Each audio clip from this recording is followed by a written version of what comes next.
What's going on, wonderful world of YouTube? This is your buddy Dan here.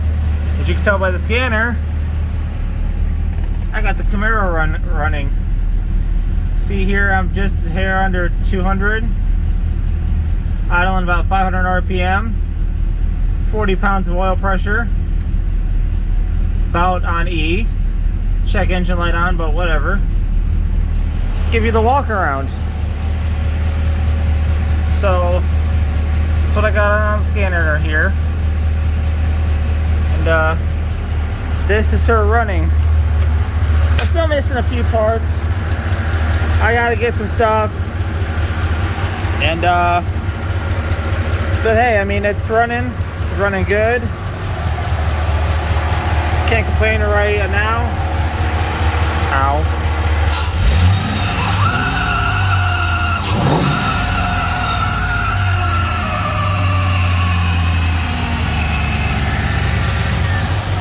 That auto air control motor is noisy as hell.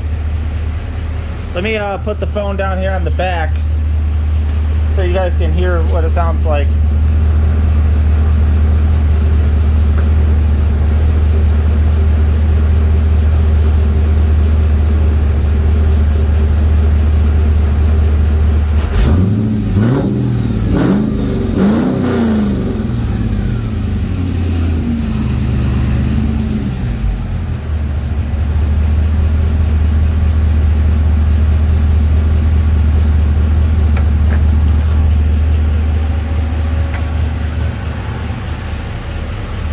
Shut this off.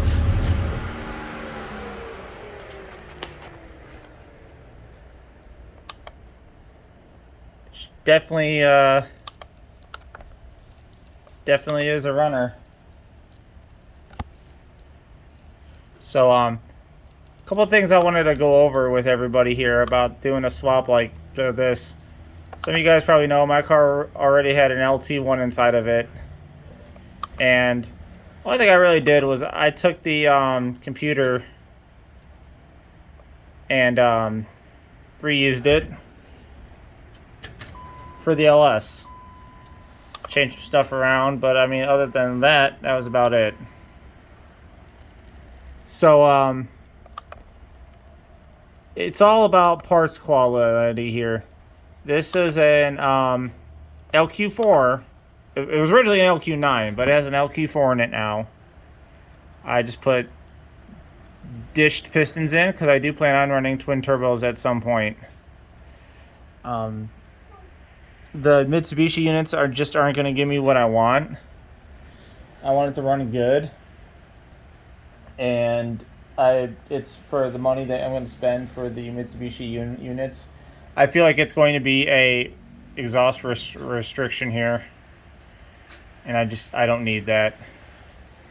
So anyways, while this is doing its thing here, it's actually about done. All right, it's done. I can save this under my tune. And go from there. Shut the car off. And we'll talk about some stuff to avoid and what to get.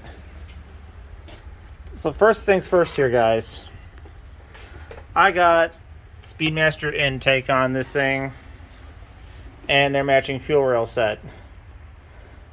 The matching fuel rail set uses NPT fittings.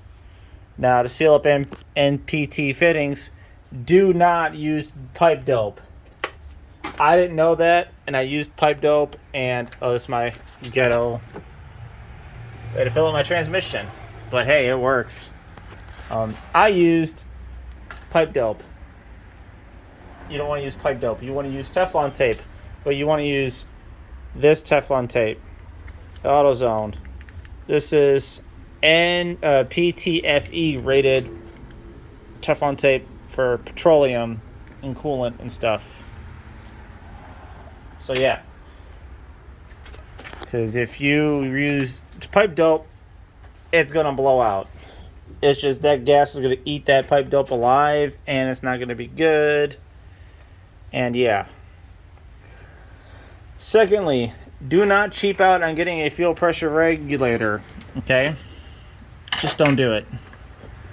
This is my old one here that I got off of eBay for 35 bucks.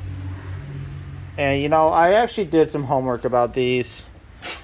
And everyone that I spoke to on the internet said that theirs lasted well over a year or so.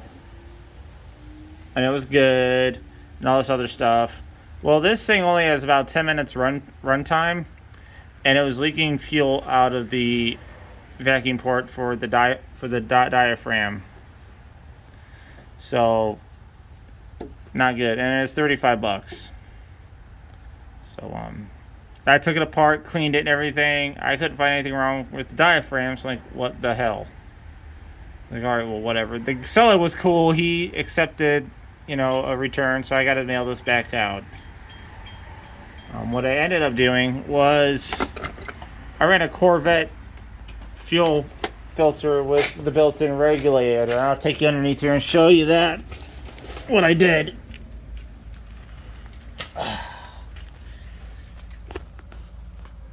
So I got a M16 by 150 thread. That's the size going into the fuel line. This is a 6AN, and this is a 6AN to a quick disconnect male. And this is the Corvette fuel filter here. This is the feed off fuel pump at stock. This is the hose I got from AutoZone. I cut the barb off that's way up here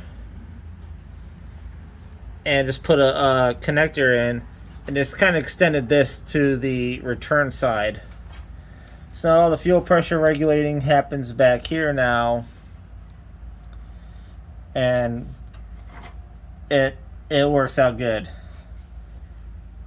My exhaust is, you know, typical, hacked up, whatever,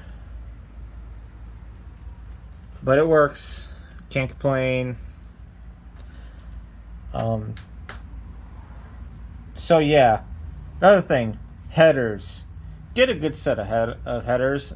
The headers that I got weren't bad, but they weren't good. I did have to massage them a little bit. Mainly, there's a little like flashing ear. There's like a little like flashing like pinch weld area on the stock K member, which is what this car has, and it hits the headers. And I mean, not bad. I mean, I just worked with it, and that was it. Made it work. Got out the torch, beat on it like it owed me some money, and that was it. And it was all fine and dandy. So there's that. Other than that, I think I'm maybe $1,500 into this swap, and a lot of my LT1 stuff I sold too. The only thing I have left of my LT1 is the short block, and it could be good. It could be not good. I don't know. I may sell it. I may scrap it because of the headache that it's caused me. So right now, I don't know what I'm going to do. My dad has a boat with the 305 Volvo Petra, or Penta, or however you pronounce it. I think an LT1 inside of his boat would be kind of awesome. He's got a carbureted 305. Anyways, right now what I'm still waiting on is I ordered everything today, and my wife is really starting to love me with all the money I'm spending on this car. Obviously, throttle body bracket. I don't have that yet. And throttle cable. And then I gotta bleed the brakes still. I gotta do some other stuff. And then that's that. I gotta fill the transmission up some more. I gotta do some of this wiring here. It's just a mess. But whatever. What can you do? So that's what I got, guys. I'm glad I could share this with you, and I hope you enjoy it. And please, if you're new to the channel, subscribe. You know, I really can't wait to see what this car can do. It's all about. I mean, a lot of hard work went into building this car. And I mean, it's gonna be awesome. Oh, I gotta get an oil cap too. Can't forget about the oil cap. Ow. So yeah guys, thanks for tuning in. If you're new to the channel, go ahead and like, share, and subscribe. And catch you on the next one.